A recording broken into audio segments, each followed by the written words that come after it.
Hello boys and girls, my name is White Rhino PSO, and today I am playing The Curious Expedition.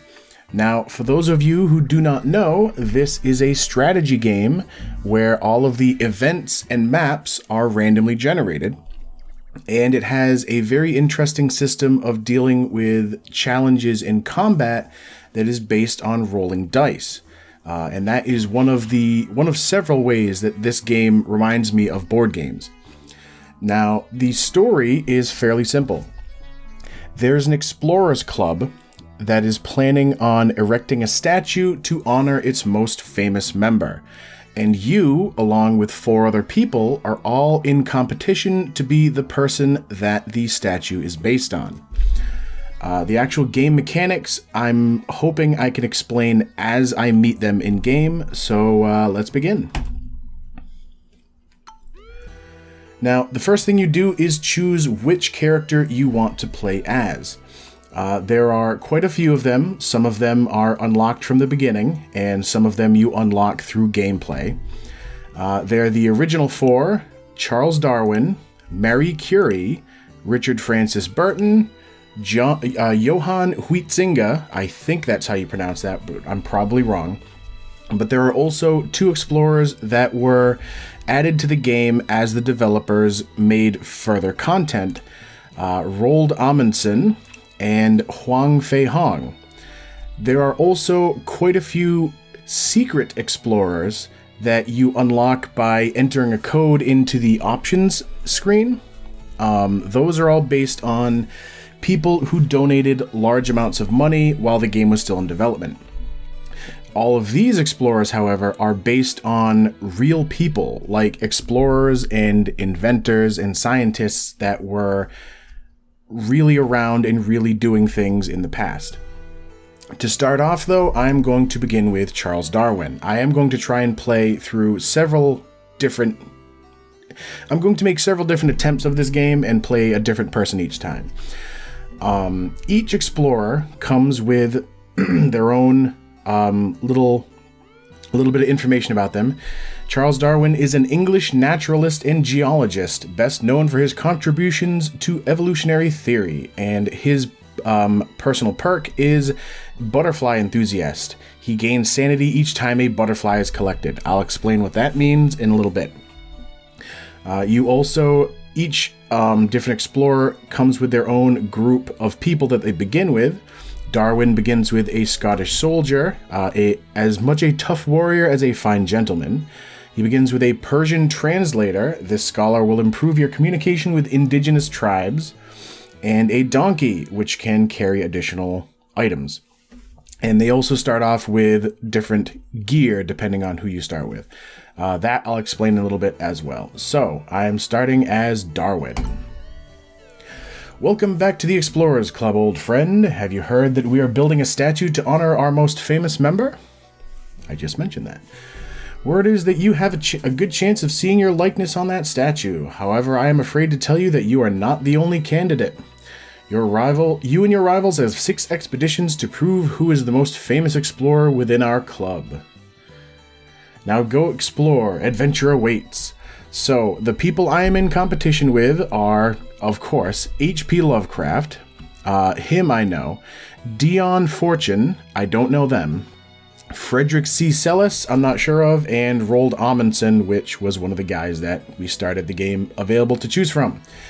There are 3 different difficulties to choose from. From what I've heard, certain death requires new levels of strategy only for advanced players. This actually adds certain aspects that the other difficulties don't have to deal with, but I've never tried it. And I've also heard that Tourist Trip is extremely easy to the point where there's no real challenge, so I'm going to focus on Expedition, the standard difficulty mode, pretty tough but manageable. Next, you have to choose where you're going to start your expedition, because like he said, there are 6 expeditions to go through, and each time you are about to begin one, you are given this map. So I can choose between the Lunatic Drylands or the Yalampani Jungle. I think I'm going to go with the Drylands, though. And one of the things I love about this game is the story stuff that happens as part of events. The air was fresh and tasted of salt as I hurried to the harbor. There were still some arrangements to be made, so I sat on the pier and waited. A wealthy foreigner named Charles Ilimejid introduced himself. He told me that he originated from the area of our upcoming expedition before coming to England with a crew. Coming to England with a crew. He had meanwhile developed a life here and requested that I find his wife in his former village and guide her to London. Sir Dare Ilimejid, wealthy foreigner. So each time you go on an expedition, you are offered a little side quest to do while you're exploring. This one is just to go find this guy's wife and bring her back. So I get the quest, escort villager to London. I accepted his request to find and return his wife. He nodded thankfully and wished us luck. Normally, you also get the chance to buy some supplies before your expedition, but in the first one, you just don't. I'll explain that if I survive this one. All right. I had heard enough sea shanties to fashion my own opera several times over, so I was relieved when we arrived at our expedition area. The foreign landscape beckoned us to explore. Beaconed? Maybe it's beckoned us to explore. You can access ship storage anytime you return to the ship, but there's nothing in there right now. You can refill your water, which, as far as I know, is free, and you only really need it on maps that have desert, but I'm going to grab some just in case. I made sure to bring some additional water rations from our vessel stocks. Shrewd preparation was essential to our task. However, I had to get moving to prevent my rivals attaining a noticeable head start in their expeditions. All right. Thankfully, the rich foreigner had indicated the location of his former village on our map. I was curious to see if we could find his beloved there. Alright, so there are a lot of interesting things going on with this screen right now, and I'm going to try to explain them quickly. On the right here, you see this is the group of people that we have in our expedition right now. At the top is always your expedition leader, and of course I chose Charles Darwin. It also shows what he has for available dice. The blue dice, I think, are like science, and the green are like support. I might have that wrong. That's just how it kind of like falls in my head. It also shows that he has 6 hit points and that he has a 2 crate carrying capacity. It also shows his different perks, like the butterfly enthusiast one I mentioned, and this is also where it mentions what your actual side mission is. I also have Dan Shaw, the Scottish soldier. The red dice are like combat dice. He's got 8 hit points. Anybody that is not your expedition leader has, well, at least the human people. Yeah, see, the donkey, Ms. Ashford, does not have loyalty. I guess I believe if the loyalty goes low enough, they have a chance of just leaving. His perks. He is a whiskey expert, so he gets increased sanity when drinking whiskey. And if I level him up, he gains a bigger bonus to that.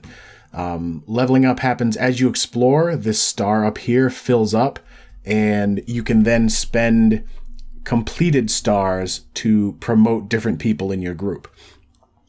I also have Anupam Sethna, who is the Persian translator, who also has a science-based dice, but not much in the way of hit points or carrying capacity. Good reputation. You start each expedition with a standing bonus. And the donkey, the animals, like there's donkeys and water buffalo that are good for carrying a lot of items, and some of them, like, I don't know if the donkey helps, but I know the water buffalo helps with combat. Now, another good thing about donkeys and water buffaloes is you can mount them, which, let me explain that. There's a sanity meter up here. This is kind of the game's way of limiting how much you can explore in any particular expedition. As you see here, like, as I choose where to send the expedition, that number is going up. And at the top, you can see the sanity meter is kind of showing how much of my 100 sanity I will lose by moving there. If I were to dismount, then you can see it would actually take a little bit more sanity to get to a particular place. So that's why it's always good to mount an animal if you can at all help it. Plus, yes, if you are mounted on the animal and you get into combat, then you get combat dice. So I guess Ms. Ashford can actually help us in combat if need be. At the bottom is your current inventory, which you can hold more than there are squares here, but you'll there's a higher chance of losing items, and also you will it eats into your sanity as you move when you are carrying too much. Also up here is the standing, which I mentioned with the translator here. The standing is basically how well the natives in this particular area like or dislike you. And as you get into combats with native wildlife, or as you steal items from like tombs, the standing lowers. But you can get standing higher by trading away items to natives to make them like you more. Or in this case, you begin with a +1 standing bonus. So right now my standing is 1. I'm trying to think of what else. Over here, you can wait a day. You can abort the expedition by just leaving. This shows what day of the expedition you are on, as well as what your difficulty is. And this is a meter showing how close the other people that you're competing against are to getting to their goal. Each expedition, the main goal is to find the golden pyramid that is somewhere on this map, which you can zoom out a bit. The only areas of the map you can actually get to, I believe, are the light ones here, but you don't know what is there until you get closer. To help you find that pyramid is the compass, which the compass kind of is good and bad. Sometimes you'll find magnetic mountains, which will mess with the compass's accuracy. And also, as you go around exploring, the more you see of the map, the more accurate the compass gets. The tutorial also mentioned that it's better to make longer movements at once than to make a bunch of shorter movements, but I'm not sure how accurate that actually is. So, all right. Right here, we have something that's unknown. And over here is the village that we're supposed to pick up that guy's wife from. The game also, thankfully, automatically tries to move in the most efficient way possible. So, like, as you can see here, well, I guess it doesn't show it too well at the moment, but it will curve around things to make it easier for you to get there. So I'm going to go here. And you can stop traveling at any time if you really want to. Alright, so I can't remember, like I didn't notice if I gained any more experience, but now I know a little bit more about the map. I'm going to go here. Because you don't actually have to be on the hex in order to explore whatever it is, from what I've heard. I have played this a little, but not a whole amount. Alright, so we're at a village. We entered a native village. The natives were apparently a group of skilled scouts. Is that a red? No. As I observed the tribe, I noticed one woman was somewhat out of place. She was the wife I had been tasked to escort back to London. Without further ado, she happily joined our trek and began to show us around the village. It's nice that you can also, like, see your characters on the screen here. Wow, it actually names all the different people. That's kind of neat. But yeah, it shows you the different, like, stats and such you can get. Or, like, of the people around. I gained a native shaman and 2 standing. The villagers seemed to be very happy about our appearance and welcomed us with open arms. The natives seemed to have heard pleasant things about us. Upon our arrival, Anupam Sethna began to converse with the natives. which is... Oh, that's our translator guy. That might have given us a small boost in standing. All right, I do have... There's a maximum to your party. I'm not sure if the lady we're here to pick up, which I believe is Wogasu. Yeah, see, she does not use up character slots. So right now, I have an empty character slot. I sat down and spoke with the natives to find out if some locals were inclined to join my cause. A few moments later, I had gathered the interested individuals and decided on a new recruit. There is a scout, which what does he have for bonuses? Good reputation, so I'd get more of a reputation bonus, and increased viewing distance, as well as his support dice. Sawayora, the native animal handler, increased inventory size for all pack animals, or a second donkey. Actually, I think I'm going to go with the native scout. Likake, I'm saying that real bad. Likake the scout joined our trek. Our time with the natives was a delight. They remained friendly and offered us more help. Let me see if there's anything I can trade. I don't really have much to trade to them. Oh, I never talked about the items. Okay. Certain items of gear are used to travel across the map more efficiently. Like machetes make excellent tools for cutting all manner of things. They're particularly helpful in traversing jungles. If there is a hex that is a jungle, it will spend a machete to make it easier to move through as you do. Whiskey will just give you more sanity back, so you kind of drink that whenever you're low on sanity so you can keep exploring. Torches are used to light dark caves you might come across.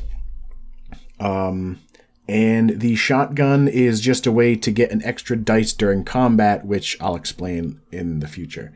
I can give them some water, but it's not really going to do anything. And I can just drop the water later on at some point if I wanted to. So, you know what? I'll give them a water just to see if that increases their standing any.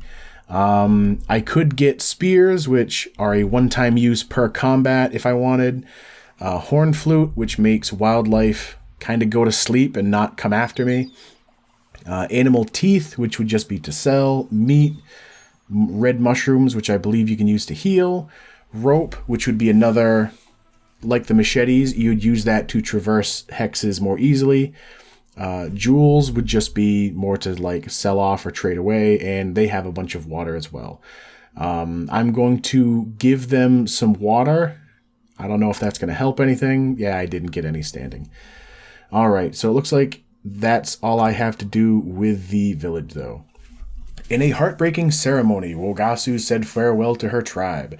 As we moved on, she mentioned that she would like to visit a holy shrine in the vicinity to receive a blessing for her travels. She marked the location of the shrine on our map, which is actually decently far away.